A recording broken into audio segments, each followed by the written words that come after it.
Salam alaikum. Alors, c'est bon. Il y a des femmes aussi, c'est ça? Oui. Donc la galanterie, mesdames et messieurs, c'est normal. Ça me fait un très grand plaisir de venir chez vous à Orléans. Et je suis venu une fois ou deux, je ne me rappelle plus chez vous. Mais quoi qu'il en soit, ça commence bien. Je suis dans le quartier, je ne connais pas le quartier, où il y a une grande roue. Et je dois prendre le tram, c'est ça, pour venir ici. Et moi, je viens de Paris, à 10 km de Paris, dans le 91. Donc je ne connais pas et je n'avais pas l'adresse. Il y a un musulman qui me voit sur le quai, il me dit « Tu t'appelles Faisal ?» Je dis « Ouais, salam alaikum. » Salam. Non, je ne connais pas. Il me dit « C'est pas toi qui fais la conférence ?» Je dis « C'est moi. » Et comment tu sais? C'est toi. Je ne sais pas. Et je paye mes tickets. Non, tu ne payes pas. Il paye le ticket pour moi, il paye pour mon fils et son copain. C'est comme ça, Orléans. Mais toute la France va venir chez vous. Ah, ça, chapeau, franchement, Orléans, ça commence bien. Une ville de personnes généreuses. Très bien.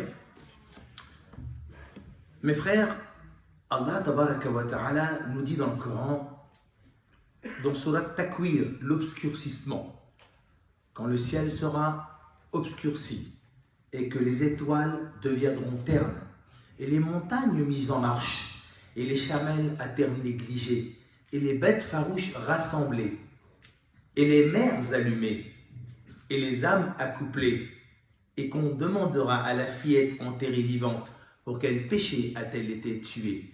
Et quand le ciel sera écorché, et la fournaise attissée, et le paradis rapproché, chaque âme saura ce qu'elle a apporté. L'objectif, le thème de cette conférence, c'est la foi. Mais vous allez me dire, on a tous la foi. Des conférences sur la foi, à quoi ça sert puisqu'on a la foi? Peut-être quelqu'un qui n'a pas la foi, il devrait écouter une conférence sur la foi. Quelqu'un qui ne prie pas, il écoute une conférence sur la prière. Quelqu'un qui ne sait pas faire le pèlerinage, qu'il écoute une conférence sur le pèlerinage. Mais mes frères,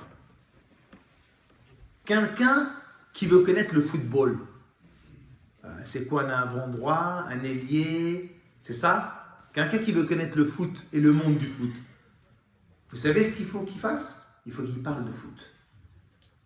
Quelqu'un qui veut connaître la médecine, il faut qu'il parle de médecine et de l'anatomie. Quelqu'un qui veut connaître la mécanique, il faut qu'il parle de la mécanique. C'est quoi un moteur, c'est quoi un jeune culasse. Et quelqu'un qui veut connaître la religion, il faut qu'il parle de religion. Et quelqu'un qui veut connaître Allah,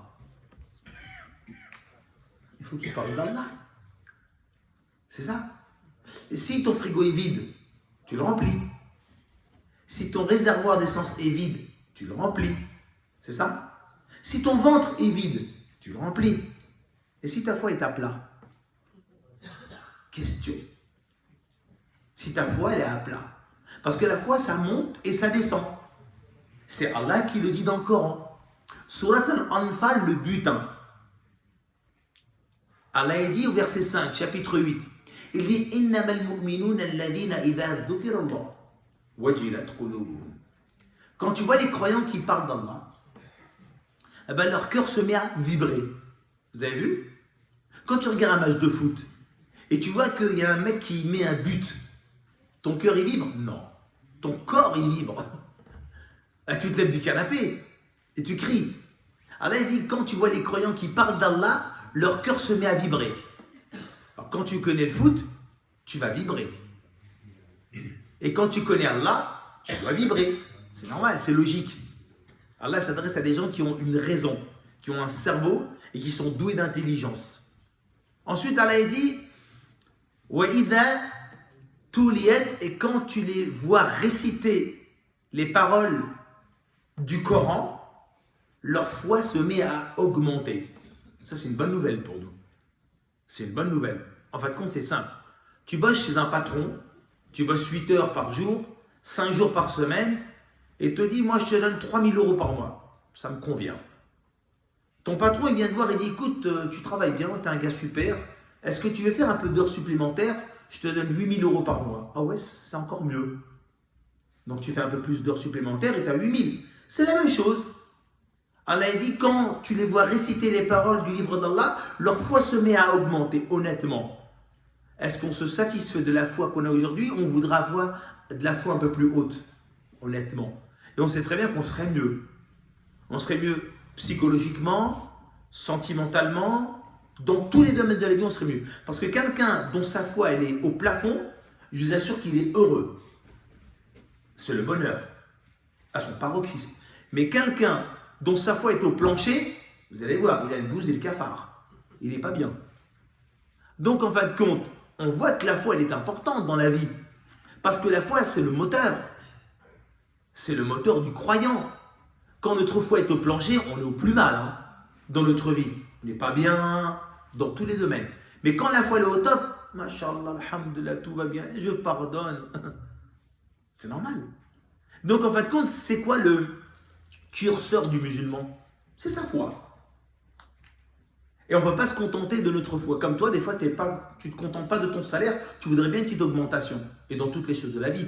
Quelqu'un qui a un appartement, il investit, voudrait bien investir dans un deuxième appartement.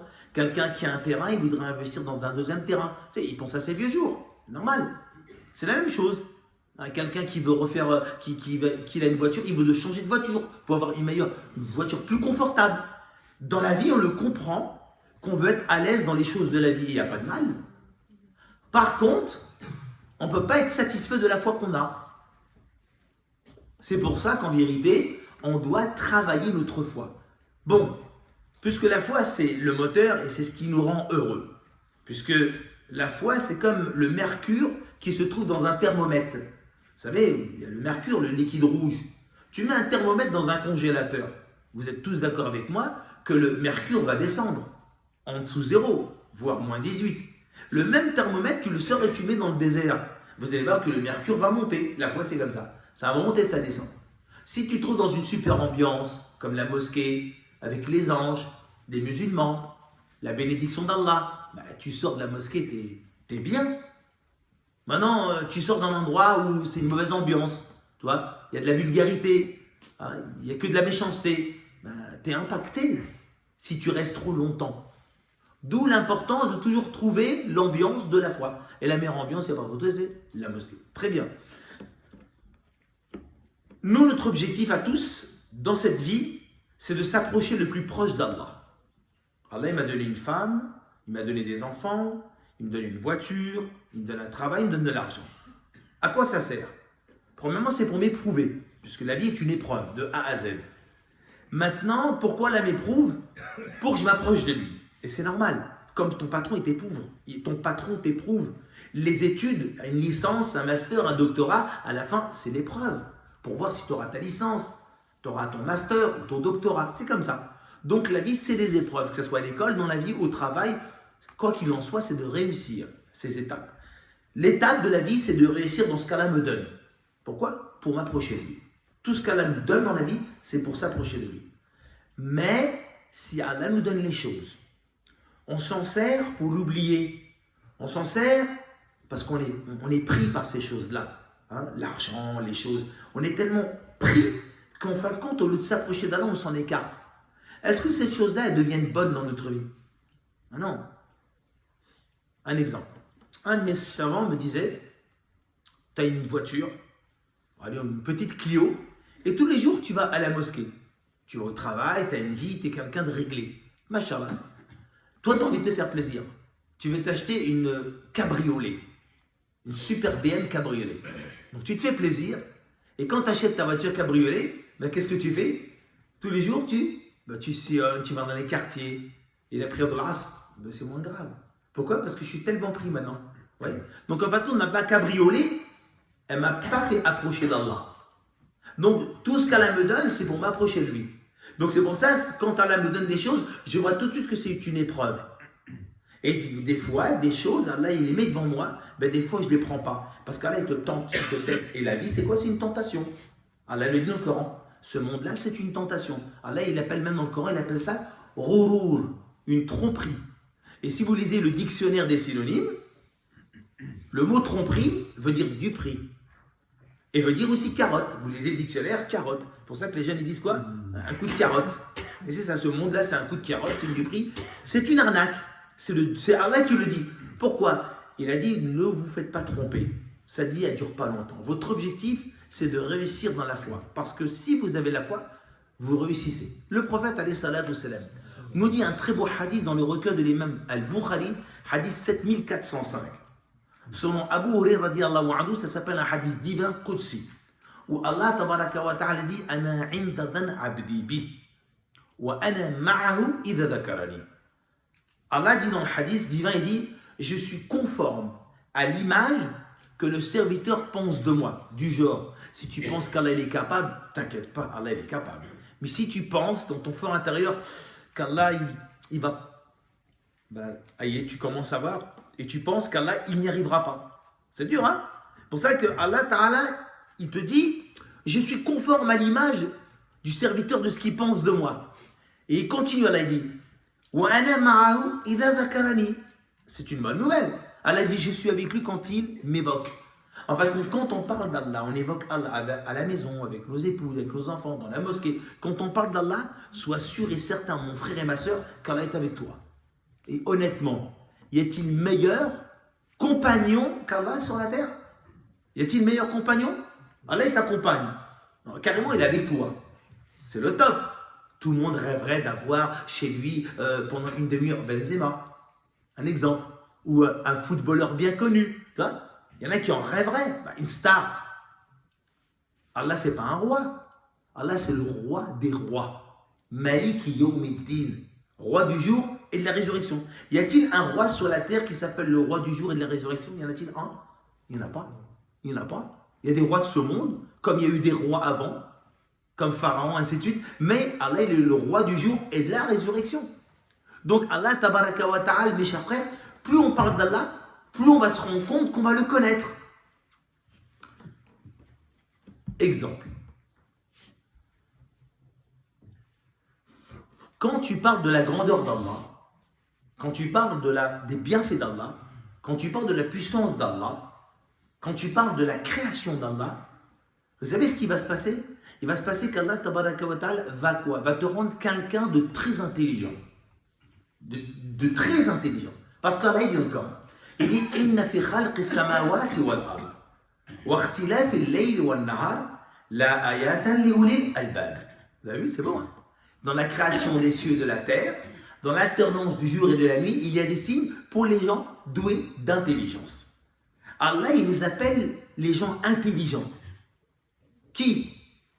Alladhina yadhkuruna Allah. Ceux qui se rappellent d'Allah. Comment?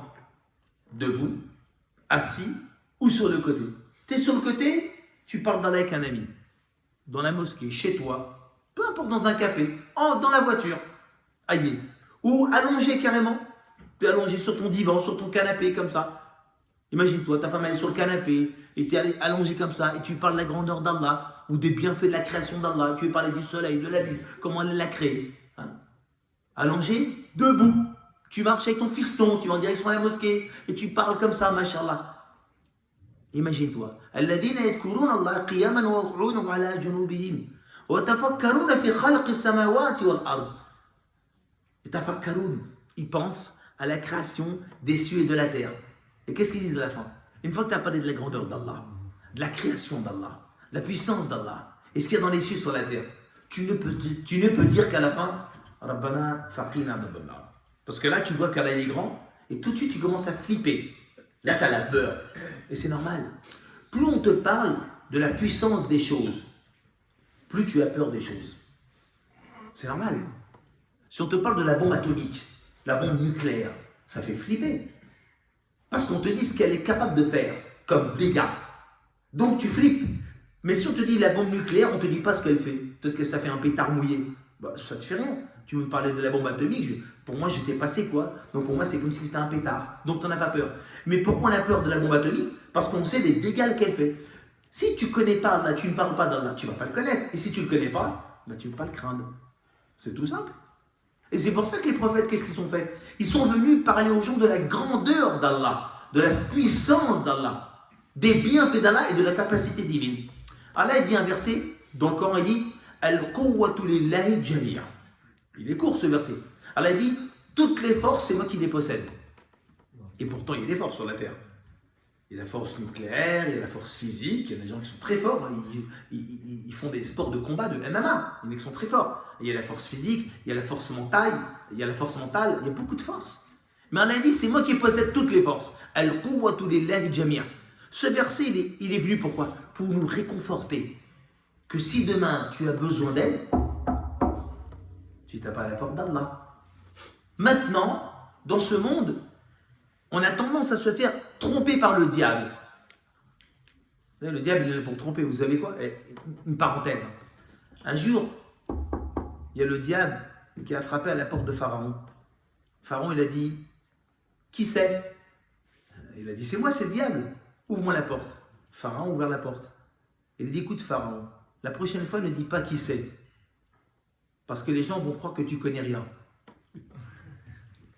La prochaine fois, le conseil que je te donne, ne dis pas qui c'est. Parce qu'après, les gens vont dire que tu ne sais pas. Et toi, tu dois tout savoir. T'es pharaon. Moralité, pour ne pas devenir des pharaons, qu'est-ce qu'on dit? Allahu a'lam. Ça veut dire quoi, Allahu a'lam? Ça ne veut pas dire je ne sais pas. Non, c'est le contraire. Allah, c'est tout. Allahu a'lam, c'est pas je ne sais pas. Quand je dis Allahu a'lam, c'est lui qui sait tout. C'est pour ça qu'Allah dit, qu'est-ce qu'il dit? Il dit, Man kana yuridu al-izzata, falillahu al-izzatu jami'a. Celui qui veut la gloire, l'honneur et la réussite dans le sport, la réussite dans la musique, dans le rap, la réussite dans n'importe quel domaine de ce monde, il veut réussir. Allah lui dit, écoute, que c'est moi qui possède toutes les réussites.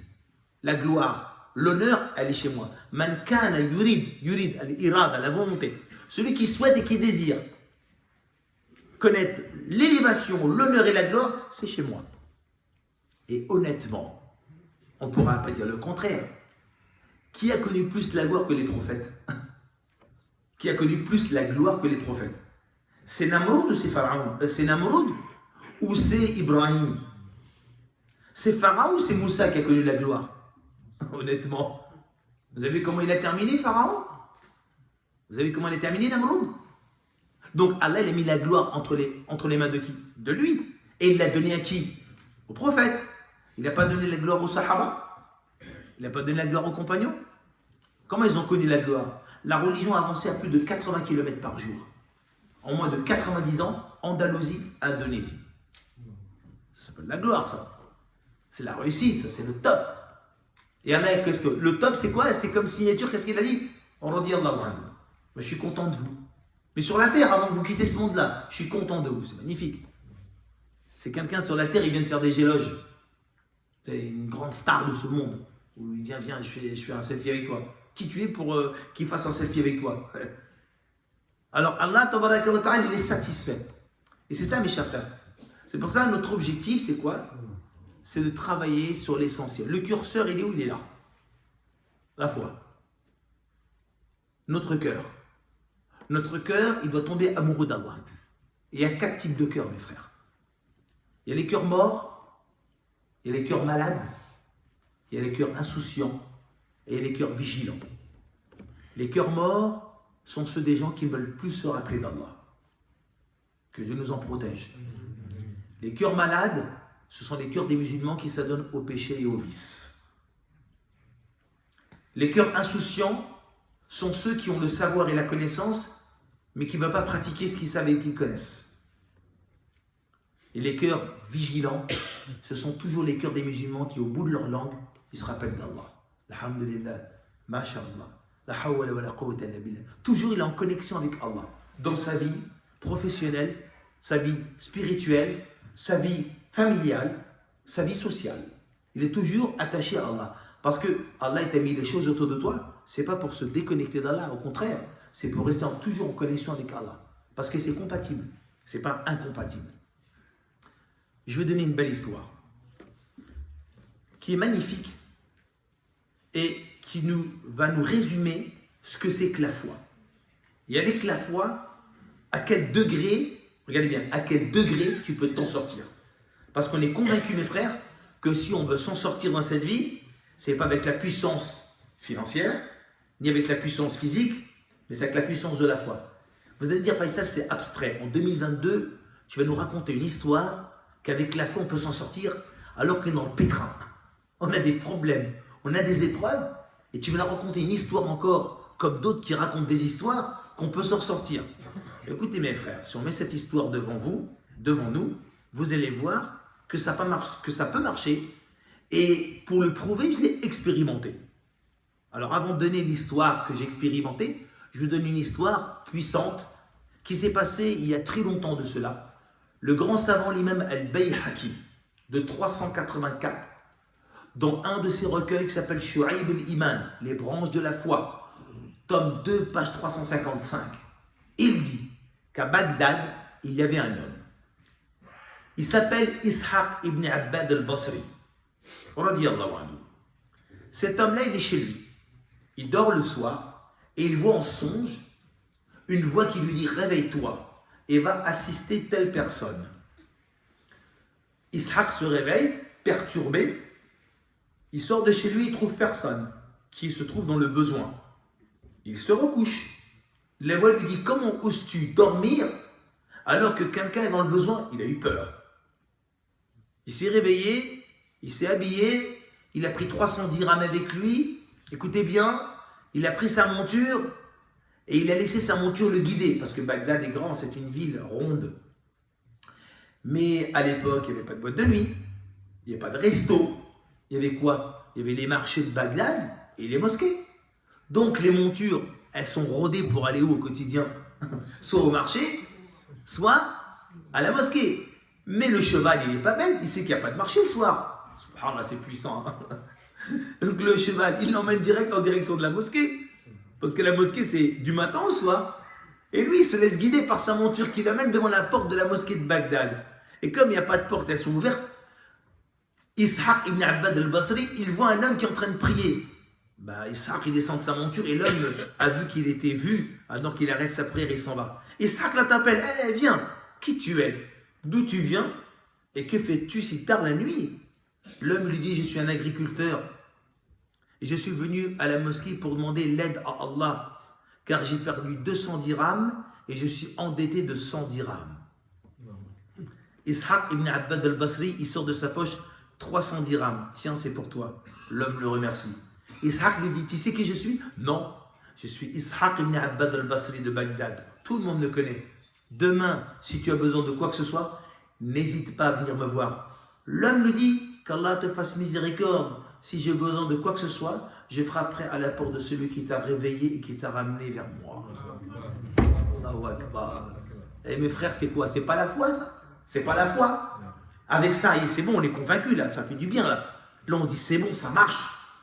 Le type, moi, je suis venu de Massy, dans le 91, à 10 km de Paris. Je suis avec mon fils et son copain. On est à la station de tramway.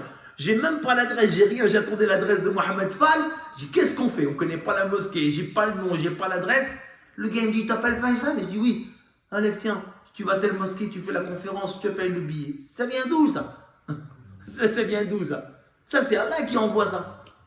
Moi, j'ai calculé ça il y a 14 siècles.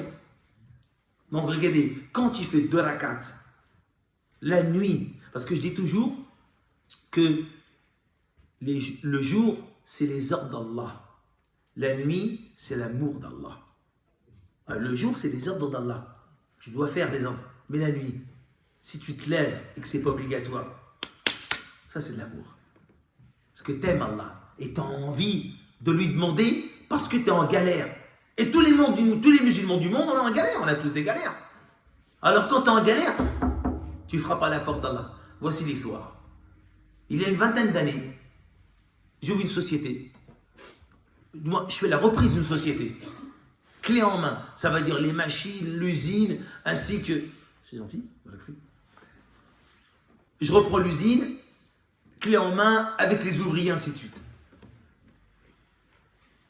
Oh, je crois que 2-3 mois après, l'usine, elle fonctionne, elle tourne, machallah. Des gendarmes tapent à la porte de la société, ils veulent me voir, je me présente, oui. Voilà, on vient pour faire un contrôle. Ah ouais, un contrôle de quoi? Des vignettes de contrôle de métrologie. Ça vous dit quelque chose, ça, ces vignettes-là? Vous les connaissez, vous savez? Il y a des machines, elles ont besoin d'avoir des contrôles périodiques de métrologie. Ok, ils viennent voir les machines, et moi, je ne savais pas, ils viennent, ils regardent 1, 2, 3, 4, 5, 6 machines, ils me disent, messieurs, oui, Vous savez que les dates ont été dépassées, il n'y a pas eu de contrôle cette année. Ah, personnellement, je ne savais même pas qu'il y avait des contrôles, je ne savais pas qu'il y avait de vignettes, je ne suis même pas au courant. Moi, j'ai repris la boîte comme ça. Monsieur, non, c'est... Elles sont valides, nos machines, mais elles n'ont pas eu le contrôle périodique. D'accord, il n'y a pas de problème, je vais le faire, oui, vous allez le faire, mais monsieur, c'est une amende par chaque machine. Voilà que l'on fait qu'on petit cas là te protège. Ah ouais, d'accord, ben, je vais le faire. Non, non, monsieur, mais par contre, vous devez payer pour chaque machine une amende. Et c'est combien? 1000 euros. 6 000 euros. Écoute, ça fait partie des épreuves de la vie, ok? Venez dans le bureau, je vais faire un chèque. Il dit non, c'est pas comme ça, monsieur. 6 000 euros, vous devez passer devant le juge. J'ai rien fait de mal, monsieur. C'est comme ça, vous devez passer au tribunal. Ah, mais je ne suis pas un bandit, moi. Qu'est-ce que je vais faire dans un tribunal? Je vais rentrer dans un tribunal de ma vie. Je sais, comme ça, vous serez convoqué par le juge. Ok, tant pis, je continue à travailler. J'ai reçu une lettre comme quoi je suis convoqué au tribunal. J'arrive le jour J, je vois il y a beaucoup de monde dans le tribunal. En fin de compte, il y a beaucoup de gens qui se font juger. D'accord, des affaires... Ok, et j'entends les gens qui passent à la barre devant le juge. Telle personne. Alors lui, il avait un pitbull, je ne sais pas ce qu'il a fait, mais il a dû blesser des gens, condamné. Après, c'est une femme qui est pas, je ne me rappelle plus quoi, violence sur ses enfants, condamné. Après, je vois encore un autre, vol à l'arrache, condamné. Que des gens condamnés. Je dis, ah, mais je ne suis pas un bandit, moi. Qu'est-ce que je vais faire? Ils vont me condamner à quoi? Je paye l'amende, 6 000 euros, et je m'en vais. Et quand je regarde les gens se faire condamner, quelqu'un me dit, tu viens pourquoi? Je dis, voilà, mes machines, elles n'étaient pas à jour et... Ah, ok. Et je vois tous les gens se faire condamner. Et quand je regarde le tribunal, je me dis, mais dire qu'il va y avoir le grand tribunal, on va tous passer, des fois sur cette terre, tu ne vas pas passer devant le tribunal toute ta vie, alhamdoulilah. Hein? Mais on va tous passer devant le grand tribunal. Et puis il y aura les comptes. Et puis il y aura la balance. Et il y aura le jugement. Tout ça, c'est des réalités. J'ai flippé. J'ai pas flippé de mon amende, moi je suis là pour la payer. Je sors de la salle, je dis, écoutez monsieur, c'est possible de m'absenter quelques instants? Il dit, vous allez peut-être être appelé. Je lui dis, mais juste quelques minutes. Je cherche un endroit pour faire de la carte. Je cherche un endroit pour prier. Je vois une dame qui était là, j'ai dit, excusez-moi madame, je vais être honnête avec vous, là je vais passer devant le tribunal. Auriez-vous une petite pièce, un KGB, n'importe quoi? J'aurais voulu me recueillir quelques minutes, s'il vous plaît. Elle me dit, ok, pas de problème. Elle ouvre son bureau, elle me laisse, je vais aux toilettes, je fais l'ablution, je fais de la carte. Je dis, je vais passer devant ton tribunal, je viens de voir ce que c'est qu'un tribunal. J'ai peur, Allah, quand je vais arriver devant toi. Facilite-moi le grand tribunal. Moi, ça m'est égal, ce tribunal-là, je vais payer. J'ai fini mes de la carte, je rentre dans le tribunal, je me sens mieux. Je suis plus à l'aise. Et tous les gens sont condamnés, il n'y a personne qui est relaxé. Ensuite, on m'appelle, Monsieur Faisal. J'ai dit, oui, il arrive à la barre. Monsieur, vous savez pourquoi vous êtes là? Oui, bon, je ne me rappelle plus, il y a 20 ans, les phrases, je ne me rappelle plus. Il y avait le juge, il y avait le procureur, il me dit, voilà, donc, les gendarmes sont venus, vous avez des machines les dates étaient dépassées, donc, chaque machine, c'est 1000 euros. Qu'avez-vous à dire?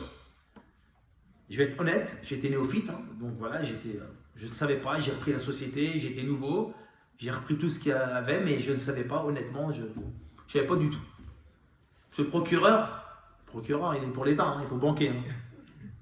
Il dit, ben, je pense que ce monsieur, il est sincère, et qui dit la vérité, il était nouveau, il a ouvert sa société, je pense qu'il relaxait. Monsieur, salam alaikum.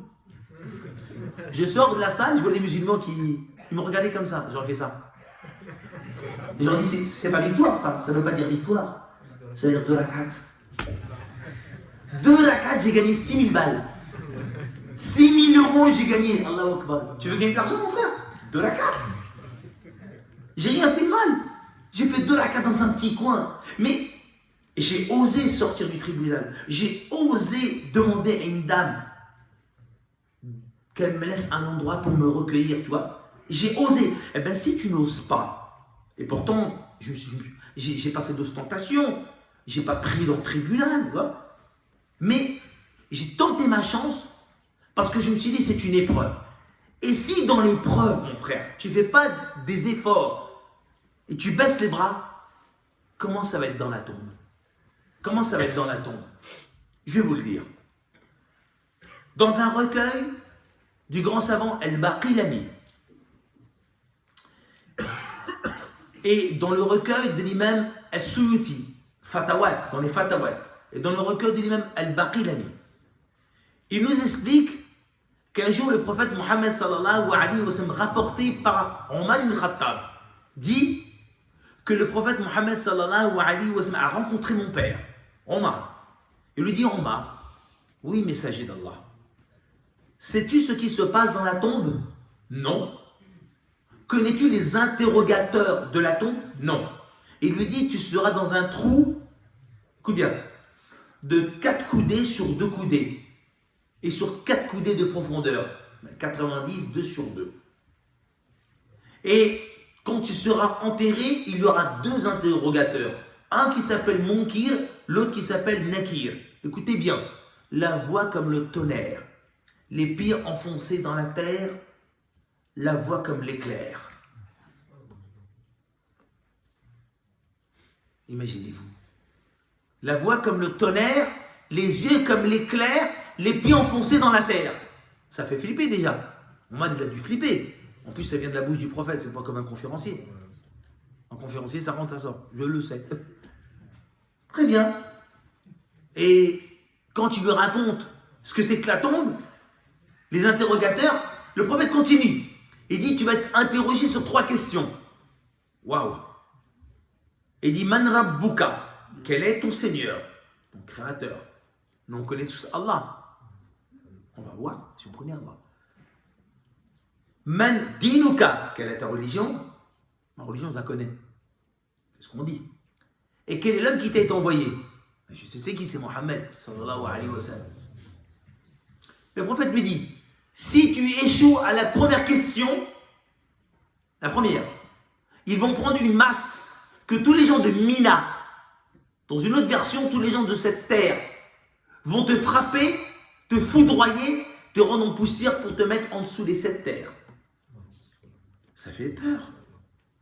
Regardez Omar ibn Khattab, l'homme sûr de lui, l'homme de certitude, mais dire: ô messager d'Allah, quand je serai en présence des 2 anges, est-ce que j'aurai la foi que je l'ai maintenant en face de toi? Il lui dit: oui. Est-ce que je serai dans la tombe dans le même état que je suis au quotidien dans cet état?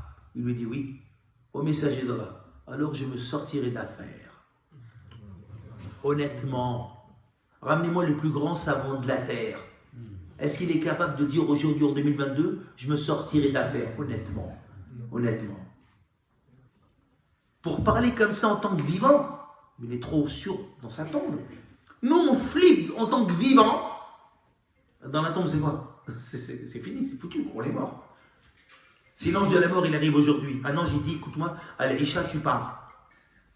Il faut que j'ai demandé pardon à tous ceux qui ont fait du mal. Pardon à ma femme, pardon aux enfants, pour les dettes. Pas le temps, j'ai pas le temps. Je suis même pas prêt. Ô messager d'Allah, si dans la tombe, je suis dans l'état où je suis aujourd'hui avec toi, et j'ai la même foi, je me sortirai d'affaire. C'est ce qu'il a dit. Regardez bien. Quand il va mourir, Omar ibn Khattab, ils vont l'enterrer à l'Asr. Les funérailles sont finies. Son fils, Abdallah ibn Omar, le voit en songe. La nuit, quand il dort, il voit son père. Il dit: père, Omar, comment ça s'est passé avec l'ange Munkir et Nakir? Il dit: ils sont venus vers moi. Ils m'ont interrogé: quel est ton Seigneur? Moi, je leur ai dit: mais quel est votre Seigneur, vous d'abord? C'est qui votre Seigneur? Vous êtes qui pour m'interroger? Munkir, il dit à Nakir, il a dit: oula, laisse-le, c'est Omar Farouk, la lanterne du paradis. Omar Farouk, la lanterne du paradis. Nakir, il dit à Munkir: mais c'est nous qui l'interrogeons ou c'est lui qui nous interroge? Allahu Akbar, frère. Si tu te plantes à la première question, Man Rabbuka, toute ta vie, tu es venu pour servir ton Seigneur. D'accord? Mais est-ce que tu connais celui que tu sers? C'est ça le hic, il est là. Est-ce que tu connais celui que tu sers? Est-ce que tu le connais, Allah? On connaît plus de noms de footballeurs internationaux que de noms d'Allah. C'est qui Allah? Huwa Ar-Rahman, Ar-Rahim, Al-Malik, Al-Quddus, As-Salam, Al-Mu'min, Al-Muhaymin. العزيز الجبار المتكبر الخالق البر المصور الغفار القهار الوهاب الرزاق الفتاح العالم القابل الباسط الرافع المعز المذل السميع البصير الحاكم العادل اللطيف الخبير العظيم الغفور الأحد الصمد القادر المقدم المؤخر الأول المحيي المميت الرشيد الصبور المنتقم. C'est Allah, mes frères. On ne parle plus d'Allah. Wala dhikrullahi akbar. Allez, le dit. Vous savez pourquoi? Il y a des gens sur cette terre, ils ont essayé, ils ont tenté, et Allah va donner un défi à l'humanité, hein, mes frères. Il y a des gens sur cette terre, ils ont essayé, des philosophes, hein, c'est pas n'importe qui, hein, des philosophes, des psychologues, des chercheurs, des professeurs, des enseignants, des poètes. Ils ont essayé d'imiter le Coran. En vain. Et regardez bien. Allah dans le Coran, dans Sourate 17, verset 88. Allah tabaraka wa ta'ala dit: si tous les humains et les djinns, il commence comme ça, si tous les humains et les djinns se réunissaient pour essayer de reproduire quelque chose de semblable à un verset du Coran, ils ne le pourront jamais, même s'ils s'unissent. Allez, ramène-moi tous les professeurs, les philosophes, les chercheurs, les professeurs, les enseignants, et se réunissent tous. Ils ne pourront jamais essayer de reproduire quelque chose de semblable à un verset du Coran. Et vous savez qu'il y en a qui ont essayé de tenter en vain. Dans les poèmes de l'amour, il y a un poète, bien sûr anonyme, il n'a pas osé mettre son nom, parce qu'il faut être fort pour mettre son nom. Vous savez ce qu'il a écrit dans son poème d'amour? Il a dit: si toutes les mers de ce monde étaient de l'encre, et que toute la terre était du papier, il n'y aurait pas assez pour écrire combien je t'aime. Honnêtement, pour écrire des lettres d'amour, déjà premièrement, il faut avoir une grande imagination. Déjà, il faut être marié, il faut connaître c'est quoi la femme, autrement t'es mort, donc c'est pas donné à tout le monde. Il faut une super imagination, il faut vivre plus longtemps que nous, et en plus de là, il faut transformer toutes les mers en encre, ce qui est impossible, et toutes les terres en papier. Mais regardez ce qu'Allah Ta'ala dit en Sourate Luqman. Écoutez bien. Allah dit: si toutes les terres, si tous les arbres de ce monde étaient des plumes, et que l'océan serait de l'encre, rajouté de 7 océans supplémentaires, il n'y aurait pas assez pour écrire les bienfaits d'Allah. Pourquoi? Regardez bien. Parce que les paroles de la religion sont limitées. Ça fait 14 siècles qu'on fait des exégèses. On fait des tafassirs, on en fait. Mais la religion est toujours limitée. Parce que Al-Yawm akmaltu lakum dinakum. Tu ne peux plus rajouter quelque chose. Tu ne peux faire que des commentaires. Mais tu ne peux rien rajouter, même pas une seule lettre dans la religion. Mais tu peux faire que des livres de commentaires et d'exégèses et de tafassirs. Donc la religion, elle est complète. On n'a plus rien à rajouter. Le prophète, alayhi salatu wassalam, 23 ans de prophétie. Tu ne peux pas rajouter un mot ou une lettre sur le dos du prophète. C'est impossible. Les paroles du prophète sont limitées. Elles ont été limitées. Les paroles de la religion sont limitées. Mais qu'est-ce qu'Allah dit? Si toutes les mers de ce monde, la mer, rajoutée de 7 océans supplémentaires, serait de l'encre, et les arbres en plumes, il n'y aura pas assez pour écrire combien les paroles d'Allah. Les paroles d'Allah sont illimitées.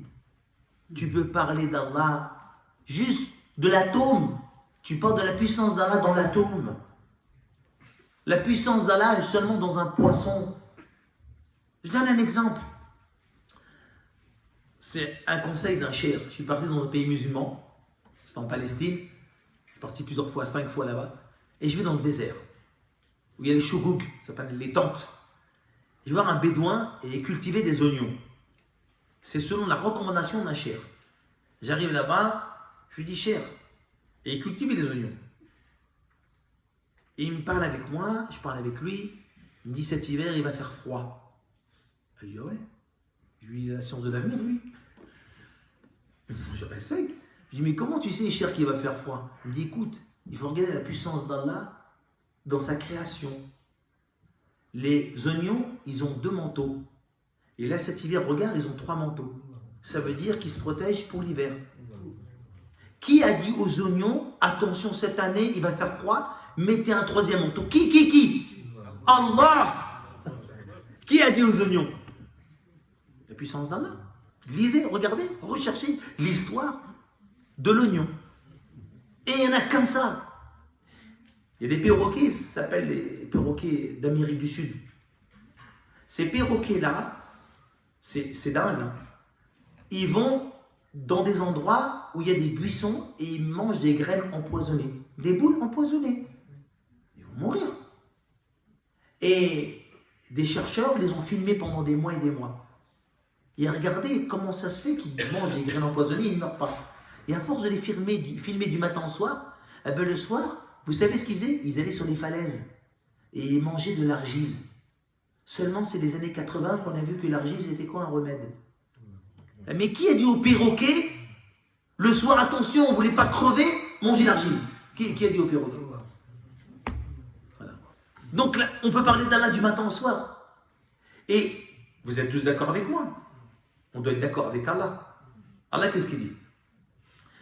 Il dit, quand tu vois les croyants, écoute bien, quand tu vois les croyants évoquer Allah, leur cœur se met à bouger. Wallah les frères, on est capable de faire bouger notre cœur comme on le fait bouger quand un but il est tapé. On est capable. C'est une question de volonté. C'est juste une question de volonté. Soit on se contente de la foi qu'on a, et comme on n'est pas bien dans notre foi, donc on va compenser avec le matériel. C'est un piège. Ta foi elle est au plus bas et tu n'es pas bien dans ta vie. Il va falloir que tu compenses avec du matériel autour de toi, de l'argent, une maison, une belle voiture pour soi-disant te rendre heureux. Parce que la foi ne t'a pas rendu heureux. D'accord? Allez, tu es heureux, mais c'est un faux bonheur. Parce que dans la tombe, tu seras mort. Vous voyez ce que je veux dire? Alors que la foi, tu peux être heureux avec et sans matériel. Parce que ce n'est pas le matériel qui va te rendre heureux. Ce n'est pas l'argent qui va te rendre heureux. C'est la foi qui va te rendre heureux. Et c'est pour ça qu'on doit travailler sur notre foi, sur notre confiance en Allah et sur la certitude en Allah. Et le prophète, alayhi salatu wassalam, il a pensé à nous, mes frères. C'est pour ça que le prophète, alayhi salatu wassalam, il donne un hadith dans le recueil de l'imam Tirmidhi. Il dit, Aïnaï, 2 yeux. Le feu de l'enfer ne les touche pas. Un œil qui pleure par crainte d'Allah et un œil qui monte la garde au service d'Allah. C'est magnifique. Donc imagine-toi, tu veux éviter le feu de l'enfer? Tu as une super astuce. Pleurer. Il y a un homme qui s'appelle Mohammed Balq. Il est du Yémen, de la ville de Balqis. Et regardez ce que c'est que la foi. Il était chez lui depuis 2 jours. Il n'a pas prié à la mosquée. 2 compagnons de la mosquée sont venus le visiter. C'est pourquoi? Pour lui porter les condoléances. Les condoléances! Parce que 2 jours, il n'a pas prié à la mosquée. Et quand Mohammed Barq voit ses 2 compagnons de la mosquée, il dit, vous êtes que 2? Ouais, on n'est que 2. Eh bien, si mon fils aurait été mort, la moitié des gens de la ville seraient venus me porter les condoléances. Mais du fait que j'ai raté la prière à la mosquée 2 jours, vous n'êtes que 2, eh bien cela veut dire que les gens considèrent les problèmes de l'au-delà moins graves que les problèmes de ce bas monde. Pour eux, rater 2 rak'at, c'était aussi grave que de perdre un enfant. Nous, aujourd'hui, on s'écarte d'Allah, on n'est pas triste. Et c'est là qu'il faut tirer la sirène d'alarme. C'est là qu'il faut tirer la sirène d'alarme. On lit le Coran, on ne pleure pas. On fait la prière, on ne pleure pas. Écoutez bien, on lit le Coran, on ne pleure pas. On fait la prière, on ne pleure pas. On fait la prière sur lui dans la mosquée, janaza, on ne pleure pas. On va au cimetière, on l'enterre, et pendant qu'on l'enterre, tiens, qu'est-ce que tu viens? Ça fait longtemps que je ne t'ai pas vu, toi. Ouais, je vais dans un magasin, machallah. Pendant qu'on enterre le mec, on est plus sensible à la mort. Ouais, on est plus sensible à la parole d'Allah. C'est pour ça, mes chers frères, il y avait Abdullah ibn al-Wahhab, radiyallahu anhu. Vous connaissez cet éminent compagnon qui va se convertir à l'islam par la cause d'Abu Darda. Il est chez lui à Médine, il commence à pleurer chez lui. Sa femme, elle pleure. Il dit, mais pourquoi tu pleures? C'est ce qui te fait pleurer qui me fait pleurer. C'est ce qui te fait pleurer qui me fait pleurer. C'est normal, tu compatis. Tu sais, quand tu vois quelqu'un qui pleure, il pleure à chaudes larmes. Tu pleures, tu compatis. Et si c'est pas vrai, demandez à nos mamans. Les années 85, quand elles regardaient Dallas, JR, Sue Hélène et Pamela, quand ça pleurait, pourquoi nos mères elles pleuraient? Parce que ça pleurait, je pleure, tu compatis, et c'est qu'un film. Demandez-leur. Nous aujourd'hui, on n'arrive plus à pleurer. Les années 2020, c'est dur. Vous savez ce qu'un savant il m'a dit? Ça fait peur. Il m'a dit, écoutez bien, celui qui pêche en souriant, il mourra en pleurant. Mais celui, écoute bien, celui qui pêche en pleurant, il mourra en souriant. Je répète, celui qui pêche en souriant. Yani, tu vois, tu te moques de quelqu'un et tu fais ça. Tu te moques, tu fais la calomnie, namima, comment il est habillé, comment cette dame est habillée, ou tu te moques de lui. Celui qui fait un péché en souriant, il mourra en pleurant. Mais celui qui pêche en pleurant, tu sais, il fait un péché, il est dégoûté, il est curé, on va dire regrette, il mourra en souriant. C'est pour ça, mes chers frères, alors, regardez bien, le prophète, alayhi salatu wassalam, il passe devant un compagnon qui lit le Coran, 57. Et le prophète, il passe au moment où l'homme, il lit le verset, et quand le ciel va s'ouvrir et deviendra rouge, ses poils se sont redressés, il est en train de suffoquer. Il pleurait. Le prophète, alayhi salatu wassalam, dit, pourquoi tu pleures? Parce que je sais que je vais passer sur le pont Sirat, je ne suis pas sûr de réussir et j'ai peur de tomber dans les abîmes de l'enfer. Le prophète, alayhi salatu wassalam, il dit, à cause de tes pleurs, tu as fait pleurer les anges. Les compagnons qui font pleurer les anges. Nous, on fait pleurer nos femmes parce qu'on est méchants. On fait pleurer nos enfants parce qu'on est méchants. C'est pour ça qu'il y a plusieurs pleurs. Il y en a qui pleurent de joie. Ouais, tu regardes un sketch, un one-man show, tu t'éclates de rire. Il y en a qui pleurent de joie. Tu vois les larmes qui coulent. Il y en a qui pleurent de souffrance. Même avec la morphine, il est à l'hôpital, il a mal. Il a un cancer. Pleure de souffrance. Il y en a qui pleurent par hypocrisie.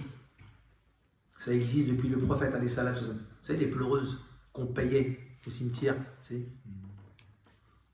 Mais la seule larme qui tombe pour la crainte d'Allah, elle éteint les océans de feu.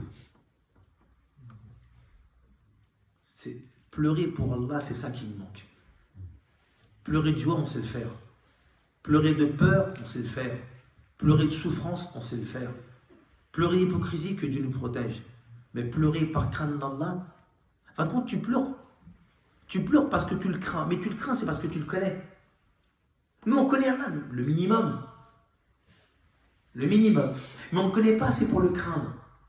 Tu connais ton patron, tu connais des gens, tu as 300 personnes dans tes contacts, et tu peux dire qui ils sont, qu'est-ce qu'ils font. Tu connais leur vie. 300 personnes sur tes contacts, tu connais ce qu'ils font dans leur vie. Et Allah, tabaraka wa ta'ala, mes frères. Pourquoi il envoie les prophètes?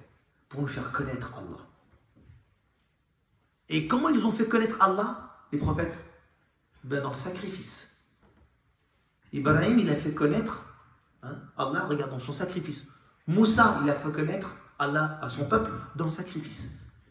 C'est pour ça que si on veut connaître Allah, mes frères, il faut lever les manches et mouiller la chemise.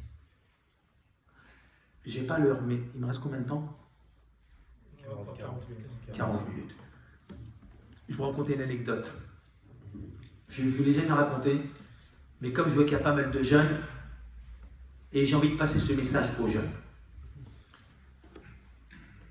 1989, j'étais disque jockey de boîte de nuit.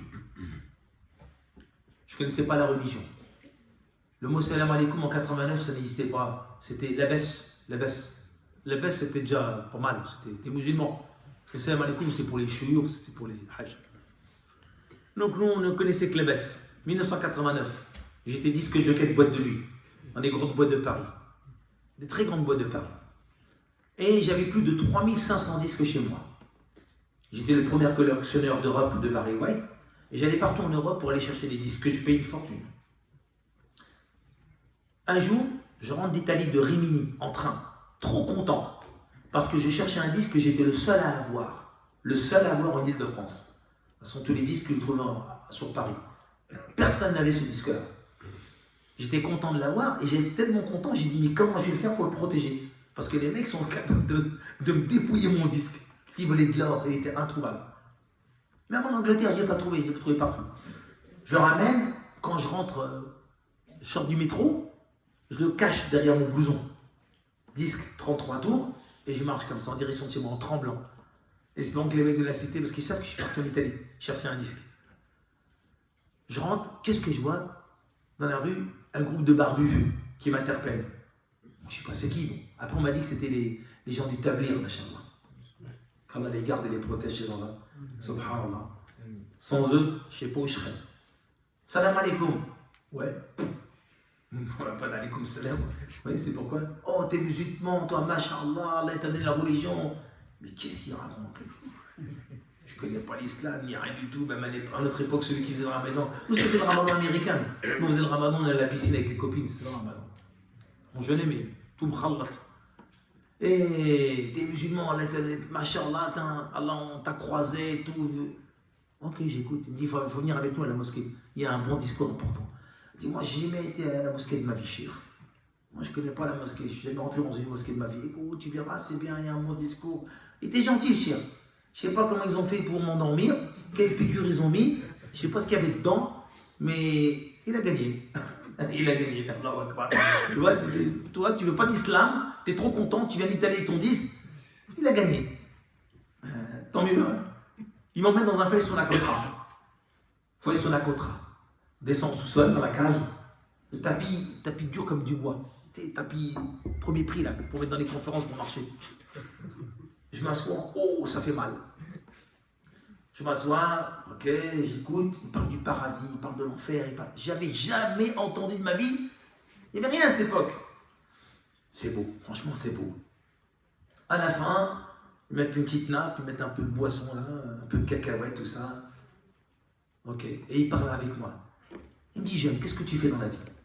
J'avais honte de dire ce que je faisais. C'est étonnant. Alors que dans la ville, tous les samedis, je mettais des affiches, Faisal et Gérard, soirée dansante, Anthony, André Malraux et tout. J'étais fier de mettre mon nom partout sur les affiches. J'étais fier dans les boîtes de nuit, les garçons, les filles, Faisal. Mais là, j'ai eu honte, je ne sais pas pourquoi. Et j'ai remarqué qu'en fin de compte, que plus tu t'approches de la religion, plus tu caches ton péché. C'est rare, hein? Alors que quand tu es loin de la religion, ça ne vous est pas arrivé un jour, tu es en voiture, et tu as la voiture, il fait chaud, tu ouvres les carreaux, et puis tu mets une super musique à fond, bon, bon, bon. Et tout d'un coup, au feu rouge, il y a un homme, un Chibani avec une barbe, il dit salam alaikum. Tu montes le carreau. Pourquoi tu montes le carreau? Il t'a rien dit. Mais tu te sens mal, parce que tu vois la religion. T'as vu, c'est dingue, hein? Ça veut dire que tu as la foi. Ça prouve que tu as la foi. Donc si tu n'as pas de foi, tu dis, ouais, vas-y, écoute, si tu veux avec moi. Vous voyez? Ça prouve que tu as la foi. Et ça, c'est une bonne nouvelle, hein? C'est important, ça prouve que tu as la foi. Même si tu vois le mec il est en gaz, tu dis regarde les jeunes ils sont perdus. Ne dis jamais les jeunes ils sont perdus. Ils ont encore la foi. Ok, je sais pas, j'avais honte. Il me dit dis-moi ce que tu fais, hein, cher. Dis-moi, je suis disque jockey. Il m'a dit c'est quoi disque jockey? Je lui dis je fais danser les garçons et les filles. Ouh. Moi je pensais qu'il m'aurait dit je pensais qu'il m'aurait incendié. Non, Wallah, ils ont trop de sagesse, ils ont de dawa. Il m'a dit machin. Oh, ok. Et j'ai dit, ouais, je fais danser les garçons et les filles. C'est où ça, une boîte de nuit, la nuit? Oh. Il m'a dit, khir, Inch'Allah. Et il ne savait pas comment, mais il avait beaucoup de sagesse. Il ne voulait pas me démonter. Wallah, il ne voulait pas me démonter, c'est ça qui est important. Après, il m'a dit, il faut que tu fasses la prière. Parce qu'il savait très bien que je pouvais m'en sortir qu'avec la prière. Je lui ai dit, moi je ne prie pas.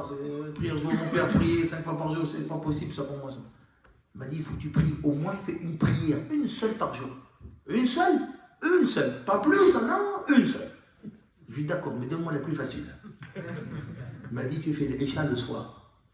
À quelle heure? L'heure que tu veux. Avant minuit, avant de dormir, tu fais. Commencer de 4 heures. Ok. Tu me promets? Je te promets. Mais il ne faut pas après m'appeler et me dire...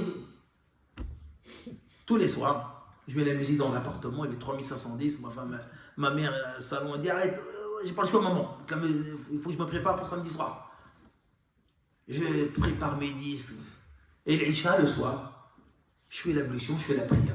Ma prière, je sens rien, mais je sens que ça me fait du bien quand même.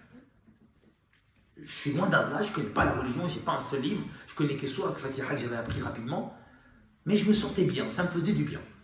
Donc je n'allais pas rejeter ça. Et tous les soirs je faisais ça, la prière, la prière. Lendemain, musique, je prépare mes soirées, là. Arrive le samedi soir, d'accord? Parce que j'étais rentré un samedi. Arrive le samedi soir. La soirée là, on installe les lumières, les boules à facettes, les lumières blanches aussi, le monde. J'avais préparé une soirée de 500 garçons et 500 filles, et les garçons à la soirée dansante. J'avais mis des disques de jockey, des champions de karaté, machallah, c'est impressionnant. Tout était opérationnel. Moi, je préparais ma soirée. Très bien. Tout le monde rentre, la musique à fond, tout le monde danse. Et, vous savez, les filles, elles veulent bien qu'on leur mette un disque qui leur plaît. Nous, on veut bien, alhamdoulilah. Mais c'est échange, donnant. Donc, c'est un bisou. Il n'y a pas de bisou, il n'y a pas de disque. C'est comme ça. Ok, Faisal, ça va bien? Ouais, ça va, tu mets ça. Oh, bien sûr, pas de problème. Ok. Donc, à chaque fois, j'étais content, tout le monde était content, et voilà. Et le soir, ça tape dans ma tête. La prière. Shaitan, il arrive en 4-4-2. Il m'a dit, calme-toi mon petit, tu ne vas pas nous faire la prière ici, hein, à la maison, quand tu rentres chez toi, demain, tranquillement, passe la soirée avec moi, avec les copains, les copines. Je dis, mais il faut que je prie. Shaitan, il me parle dans la tête, il faut que je prie. Non, c'est pas possible, c'est haram. Ah ben, c'est haram, il ne faut pas prier, c'est haram. Haram, t'as vu, hein? Il connaît le haram, Shaitan. Il m'a dit c'est haram. Ah oui, c'est haram, on ne peut pas prier, c'est haram.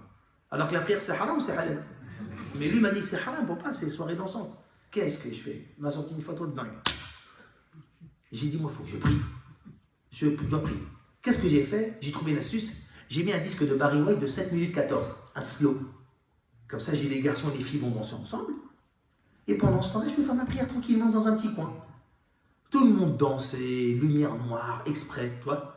J'ai retiré les spots stroboscope que la lumière noire. Hein, et moi, je danse. Et moi, j'ai fait quoi? Comme j'avais des grandes baffes de 2 mètres de haut, je suis pris tranquillement derrière la baffe. Je suis à prier rapidement, je suis en prosternation. Qui arrive derrière? Faisal. T'es où, Faisal? T'es où? Et j'étais en prosternation. Le diable m'a dit, lève-toi. Ah, je vais me lever, je prosterne. Les filles m'ont dit, mais qu'est-ce que tu fais, Faisal? Tu cherches pas, là? Je suis bloqué.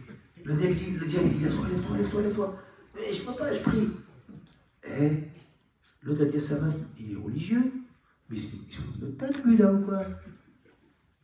Le mec, il est disque jacket, il est religieux. Ah, j'étais grillé, là. J'étais grillé. Et avant, il n'y a pas de portable. 89, c'était le téléphone arabe. Vous connaissez le téléphone arabe? Eh oui. Moi, quand je me suis levé, j'étais pas bien. Pourquoi j'étais pas bien? Parce que j'ai dit, elles vont me balancer. Et effectivement, elles m'ont balancé dans toute l'assemblée, les filles. Ouais, le mec dit, je ne pas ça, en fait, non, c'est un religieux, le mec, il a 2 mondes. C'est quoi ce truc-là? Il joue notre tête, celui-là. Après toute la soirée, j'ai senti que c'était plus comme les autres soirées. 6 h du matin arrive. Tout le monde est sorti. On remballe le matos. Écoutez bien, on remballe tout le matos.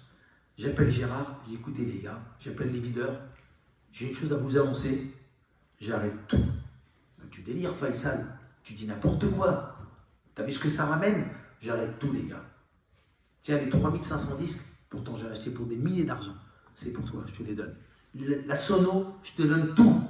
Moi, je prends ma part la recette de ce soir est terminée. Terminée. Je suis rentré chez moi, je dors. Matin à 7 h du matin. C'était le dimanche.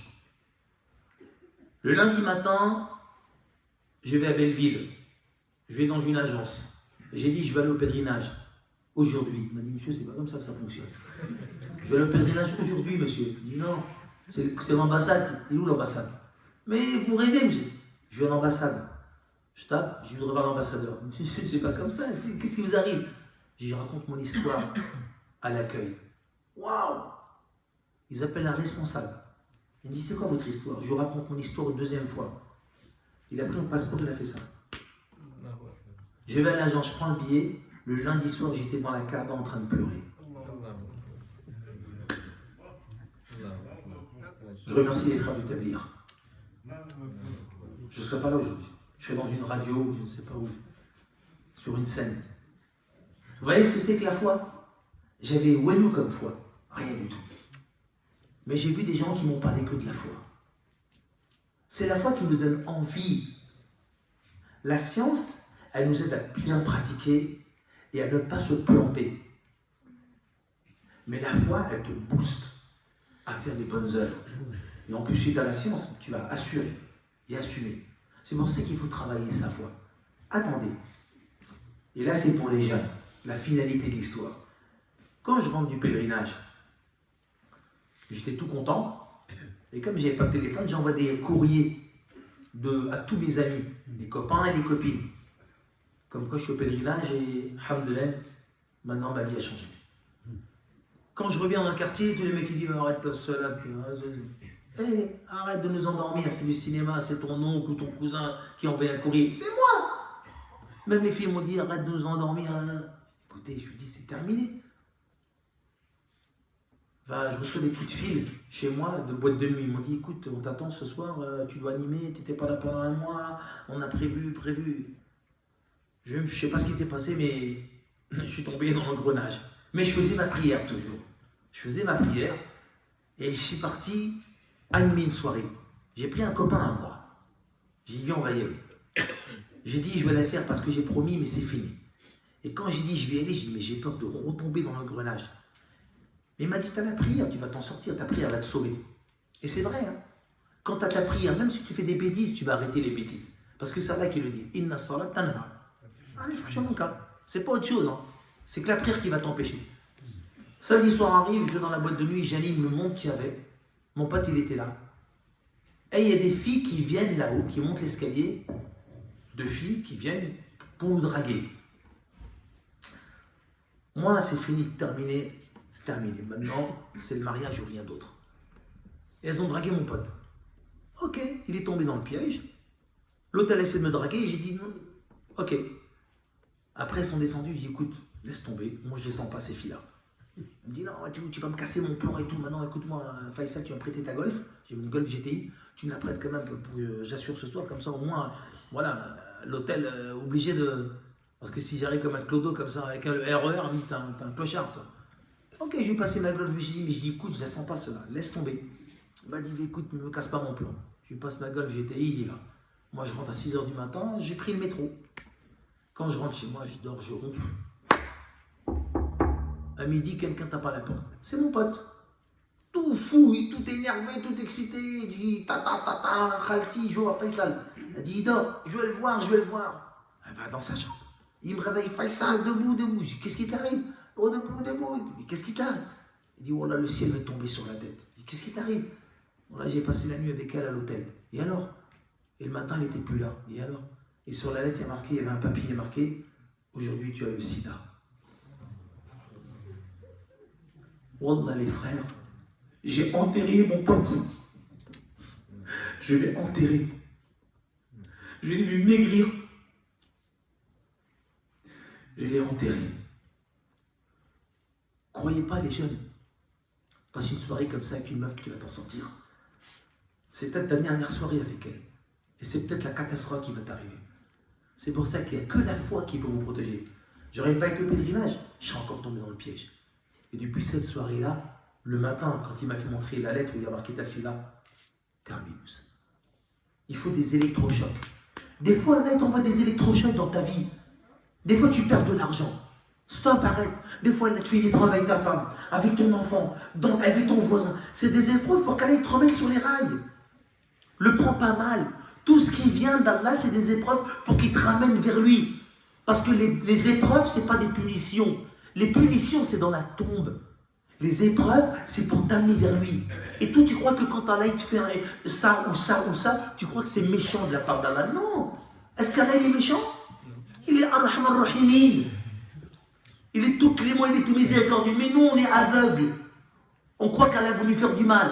Allah, il ne fait que du bien. Mais c'est le monde des épreuves. Si Allah ne m'envoyait pas ces musulmans qui m'auraient croisé en revenant d'Italie, moi, je ne sais pas, que je suis loin d'Allah. Il me dérange ces papas-là. Mais Allah, il me les a envoyés. Et il m'a passé ce message. Et maintenant, je serai redevable toute ma vie pour ces messieurs-là. Toute ma vie, je serai redevable. Parce que je n'aurais pas croisé ces hommes-là, je serais où, moi? C'est pour ça qu'il ne faut jamais désespérer de la miséricorde d'Allah. Jamais, mes frères. La foi, c'est le capital, la chose la plus importante. Que tu pratiques pas beaucoup, c'est pas grave, mais ce que tu pratiques, tu le fais bien. C'est ça le plus important. Il faut avancer au quotidien. Quand tu fais des actions, tu les fais bien. Tu fais des sadaqas, tu fais des aumônes, tu fais de l'humanitaire, tu fais de la charité, tu aides les gens, tu aides la mosquée, tu aides les papas, tu aides des personnes âgées, tu aides une vieille dame à traverser la route. Tu ne te rends même pas compte, mais ça paye. Ça banque auprès d'Allah, mes frères. C'est ça le plus important. Donc c'est pour ça, notre objectif à nous tous. J'ai parlé que de la foi. Vous allez me dire, oh mais la foi, on a la foi. Oh là, la foi qu'on a, les frères, a fait flipper. Tu es capable de raconter à n'importe qui, aujourd'hui, en 2022, ce que tu as comme bien dans ta vie. Oui, j'ai des maisons, j'ai ceci, ok, il n'y a aucun problème. Est-ce que quelqu'un parmi nous est capable de raconter sa prière, comment elle est? Moi, je n'ose pas raconter, on n'ose pas. Et c'est la vérité. La vérité nous fait peur. On a honte des fois de prier comme on prie. Rapidement, on la fait mal. On ne s'est pas concentré. Et avec ça, on n'est pas triste. Alors qu'on est triste quand on perd les choses qui s'en vont, qui vont partir et qui vont devenir poussière. Ah donc c'est pour ça, mes chers frères, c'est très important, Inch'Allah. On doit toujours avoir devant nous la foi, la certitude, la confiance en Allah, l'espoir en Allah, la crainte en Allah, la demande. Quand tu demandes, demande à Allah. Tu as besoin de lui, tape à la porte d'Allah. C'est ça le plus important, mes chers frères. Quand tu as espoir, cherche espoir auprès d'Allah. Un jour, j'étais à Paris, j'ai fait une conférence. Je rentre, avenue Saint-Michel. Et sur l'avenue Saint-Michel, il y avait 2 feux rouges, à droite, à gauche, il y avait 4 voies. Et c'était les bouchons. On avançait au pas. Feu rouge, on avance, à boucher de partout. Et quand on avance, nous les 4 voitures, on avance à l'orange. On avance au pas. Une fois qu'on a passé l'orange, 4 policiers. 1, 2, 3, 4, les 4 voitures. Sur le bas-côté, messieurs. Ok, les 4 voitures, ma voiture aussi. Voilà, une dame m'interpelle. Monsieur, vous savez pourquoi vous êtes interpellé? Je crois, vous avez passé l'orange chez 4 points. J'ai pas le choix, c'était ça, vous allez le pas. Ok. Moi, qu'est-ce que j'ai fait? J'ai rien d'autre. J'avais qu'un siwak. Un siwak. Le bâton aux 19 vertus. Un morceau de bois. Qu'un morceau de bois. La brosse à dents de l'époque. Moi, j'ai rien d'autre. Je prends mon siwak et je fais ça. Parce que j'avais appris d'un savant que quand tu es dans l'épreuve, essaie de mettre le maximum de pratiques religieuses dans ta vie.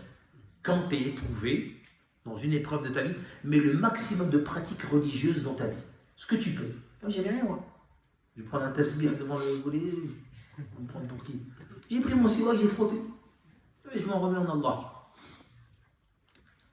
Une fois que je passe le siwak, la dame elle a pris mon permis, ma carte grise. Il y a un agent qui arrive devant elle, un gradé.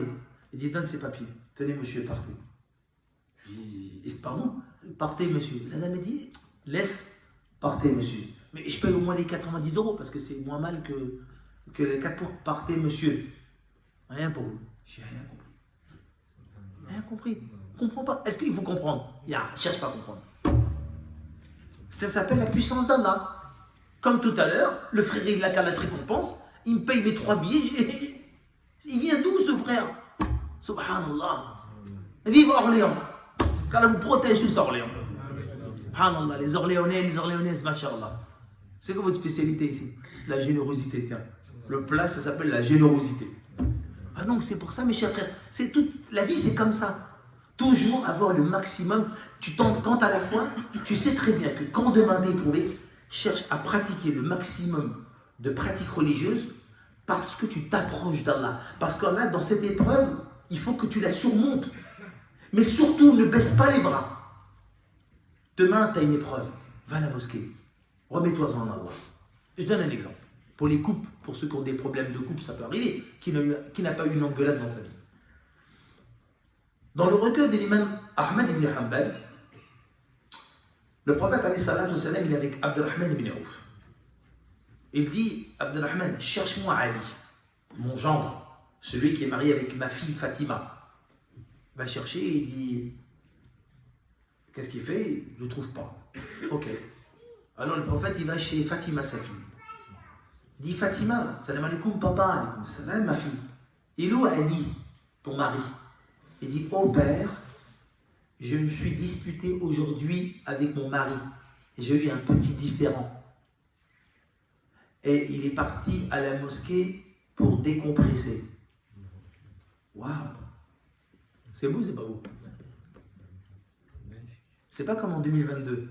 Le mec, il se prend chou avec sa femme, il pète la porte, il casse le portable, il casse tout, les insultes, les gros mots. C'est pas la peine. Il est parti décompresser à la mosquée. Et il n'est pas parti appeler ses potes, les meufs, c'est toutes les mêmes. Hein? Et où sa femme a dit à sa voisine, les mecs, c'est tous les mêmes. Non. Elle n'a rien dit. Il a fait que son père lui demande. Le prophète, il est parti à la mosquée. Écoutez bien la scène. Il voit Ali. Il a retiré son t-shirt, son kamis. Il l'a mis en guise d'oreiller. Et il a allongé sur le sable dans la mosquée. Le prophète, il rentre dans la mosquée, il prend son pied et avec son pied, il touche l'épaule de Ali. Il dit Ali, il dit Ya Abu Turab, comment vas-tu? Il se réveille, il dit au messager d'Allah, ça va bien. Je me suis un petit peu chamaillé avec mon épouse et je suis venu à la mosquée pour décompresser. Le prophète lui dit, tu as bien fait. Quand Ali, il est parti à la mosquée, sa femme, elle le sait. Donc elle se dit, allez, on s'est embrouillé. On ne cherche pas qui a tort, qui a raison, c'est pas notre affaire. Mais elle se dit, machallah, mon mari, il est quand même intelligent. Il n'est pas venu envenimer la chose. C'est-à-dire qu'il y avait le feu entre moi et lui, il n'a pas voulu rajouter de l'huile. Il a voulu rajouter de l'eau. De l'eau à la mosquée. Donc il a voulu rajouter de l'eau pour un peu éteindre le feu. Donc sa femme a dit, mon mari, il est intelligent. Il est venu décompresser, se calmer, alors qu'il aurait pu rajouter. Qu'est-ce qu'elle a dit? Moi aussi, je suis intelligente. Qu'est-ce qu'elle a fait? Elle s'est tapée, elle s'est lissé les cheveux. Elle a mis du creux aux yeux. Elle a mis une robe du Yémen. Elle a fait un petit pain avec une galette qui s'appelle Khalissa. Ali, il vient. Ah, Miss Univers. Oh ben, mon frère, il voit sa femme avec une galette. Et il dit, je ne regrette pas d'être parti à la mosquée pour décompresser. Et sa femme me dit, Alhamdoulilah que tu es parti à la mosquée pour décompresser. Vous voyez, des gens intelligents. Qu'est-ce qu'ils ont fait, Ali? Ali, il a utilisé une cause religieuse. Aller à la mosquée. Vous voyez que la mosquée, ça ne servait pas qu'à prier, ça sert à décompresser. C'est bien mieux que d'aller dans la cage d'escalier et bouder. Vous voyez ce que je veux dire? Ou s'envoyer des SMS cruels et méchants. Vous voyez, ça, pour en rajouter. Non, quand il y a le feu, il faut l'éteindre. Demande aux pompiers. Si tu ne sais pas, demande conseil aux pompiers. Il y a le feu dans ma maison. C'est la même chose. Donc c'est pour ça. Voilà, la foi, ça sert à ça. Mais quand il n'y a pas la foi, mais c'est que des messages d'insultes dans le couple. Ouais, et ça part en crescendo. C'est pour ça que la foi, ça ne nous sert pas que pour dire, ouais, j'ai la foi en Allah, je crois en Allah, super. Non, la foi, ça t'aide dans ton quotidien. Dans le travail, dans la vie, dans les épreuves. C'est ça qui est important. Quand tu as la foi, Allah, il t'aide. Un jour, je suis parti faire une conférence. Je suis sur l'autoroute. Allez, je suis sur l'autoroute, c'est un truc de malade. Et puis, quand je suis sur l'autoroute, je crève. Et mon pneu derrière, il était crevé aussi, la roue de secours. Hein? Et moi, je suis sorti de la conférence, donc j'ai retiré tous mes vêtements et je regarde, je ne peux rien faire. Mais je fais du stop, personne ne s'arrête. Je dis, subhanallah. J'ouvre la porte de ma voiture, je remets mon kamis et ma taqiya. 3 voitures et s'arrêtent. Il dit Allah Akbar. Je dis, mais subhanallah, 3 voitures s'arrêtent.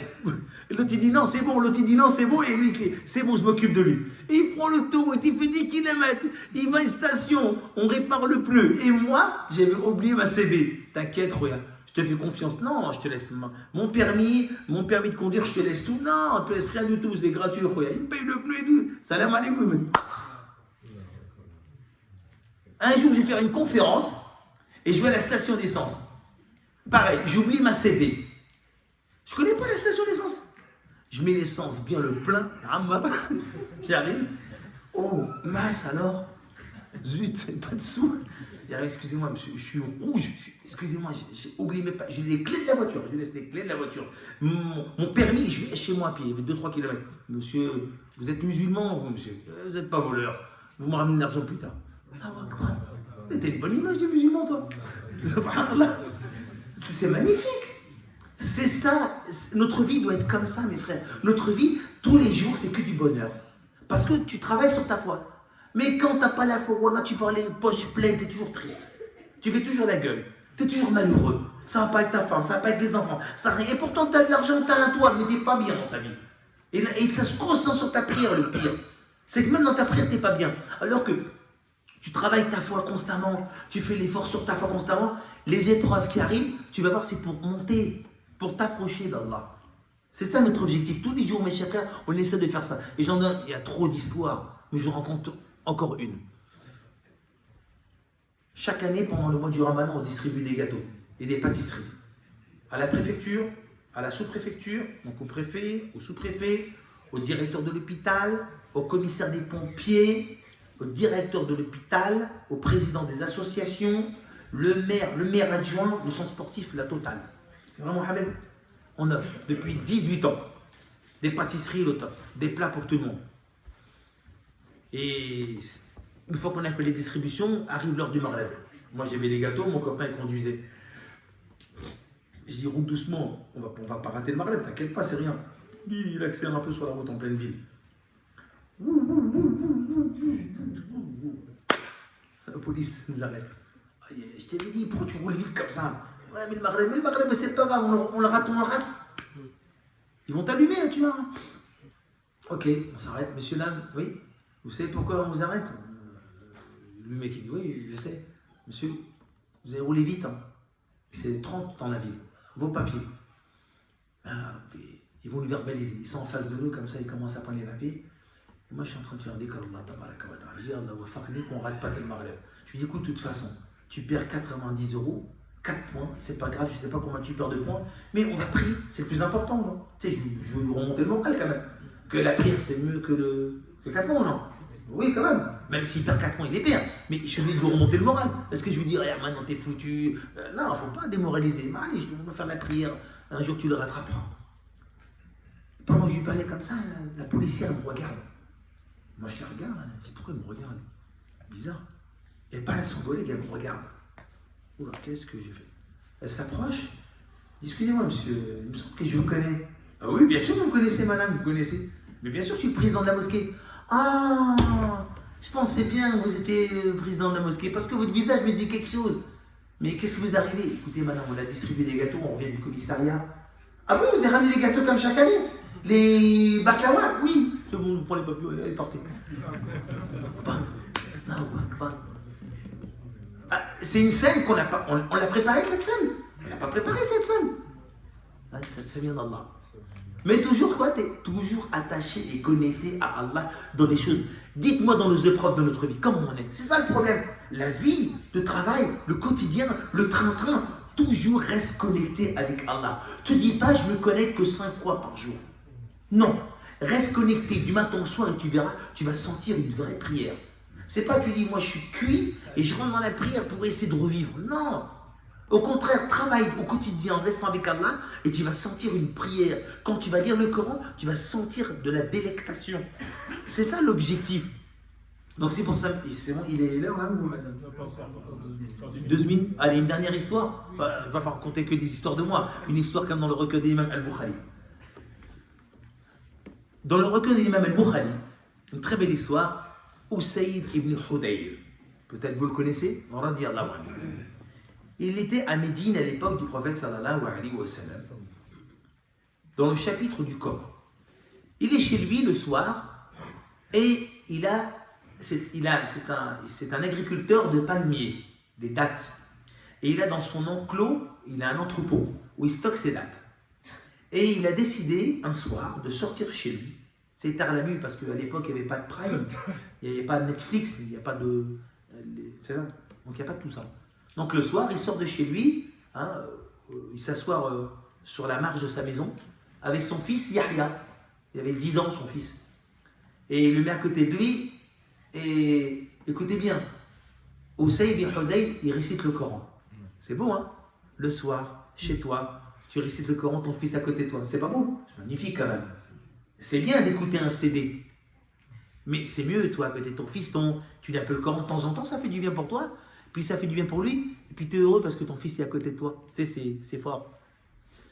Il lit le Coran et regardez bien ce qui va se passer. Pendant qu'il lit le Coran, regardez bien, son cheval se met à trépider. Il commence à bouger son cheval. Il arrête la lecture du Coran. Il reprend la lecture. Son cheval se met encore à bouger. Trépide. Il arrête la lecture là. Il recommence une troisième fois et il voit que son cheval il est excité. Il arrête. Et quand il arrête, il récite le Coran. Il n'y a pas de livre. Hein. Le masraf n'existe pas. C'est à l'époque de Omar el-Khattab qu'on fait le masraf. Donc il n'y a pas de masraf, il n'y a pas de livre. Il récite le Coran comme ça. Et qu'est-ce qu'il voit? Un nuage qui s'approche du cheval avec des lampions, comme des lumières blanches. Et qu'est-ce qu'il voit? Le nuage, il s'en va. Waouh! Le lendemain matin, il va voir le prophète, il lui raconte l'histoire. Le prophète, lui dit, Hussein, la prochaine fois, n'arrête pas ta lecture du Coran, car ce sont les anges qui étaient impressionnés par ta lecture et qui sont venus l'écouter. Si tu aurais resté toute la nuit à réciter, moi et les compagnons, après la prière de Sobh, on aurait vu les anges de nos propres yeux. C'est pas une star comme Abu Bakr Omar, c'est Usayd ibn Hudayr. Il lit le Coran, impact sur son enfant, impact sur son animal, impact dans les anges. Il lit le Coran, impact dans les cieux, impact sur son animal, impact sur son enfant. Allez, nous sommes en 2023, l'année prochaine. Le mois du Ramadan va commencer à peu près autour du 22 mars. D'accord? Vous allez au mois de mars, aller à l'écurie de Orléans. Et vous allez prendre un cheval que vous allez attacher juste là. Et vous allez réciter Surat al-Baqarah. Le cheval, il va bouger, non? Il va pas bouger le cheval. Il ne bougera pas le cheval. Pourquoi il ne bougera pas? Parce que le cœur, il ne bouge même pas.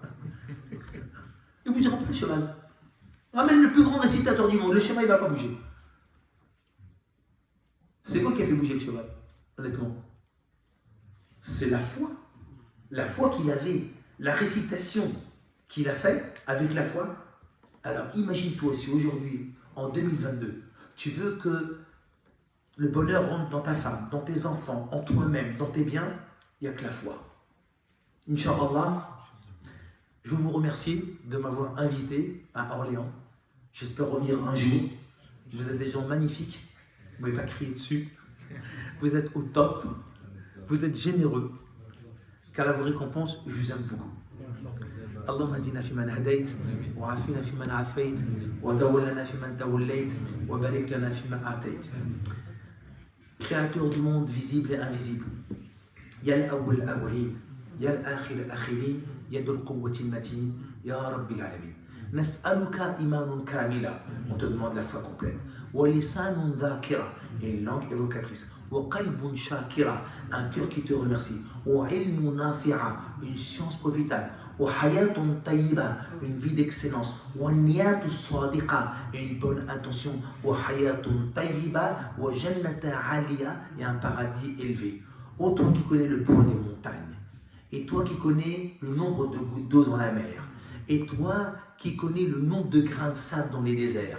Et toi qui connais le nombre d'étoiles dans les cieux.